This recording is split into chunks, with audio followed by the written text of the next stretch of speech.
Welcome to the history of the buildings on Church Square. I can't specifically mention the names of the buildings, but I'm pretty sure that as we go through the story, you'll be able to figure it out. This, as mentioned in our video, is the history of the buildings that we are going to be investigating. And just a little disclaimer, we couldn't find a whole lot about these buildings, but I'm going to tell you what we know. Building A formed part of the Dutch settlement in Pretoria, and the organization, which was founded in Amsterdam, would be known as the Nederlandse Bank, or as we know it today, Nedbank.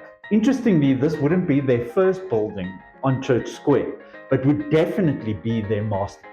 It was designed by Dutch architect W. de Zwaan in 1896, and the building would eventually be completed in 1897 and would encompass this Dutch Renaissance period. The wrought iron features were imported from the Netherlands, and its Art Nouveau styling would be considered perfection. De Zwaan would have designed one other building on Church Square, but this would eventually be torn down. What he was most famous for was his houses, which can still be seen on the hills of Waterkloof today. In 1897, the bank would open its doors alongside the 7 other banks that were already on the Church Square. Sadly, in 1914, a fire tore through the second floor of the building. This, however, would be restored to retain the building's historical integrity. Building B was constructed in 1891, 6 years before the construction of Building A, and was amongst some of the first legal offices in Pretoria. The building was designed by Phillips, Carmichael, and Murray, who were also known for their design of the law chambers in 1890.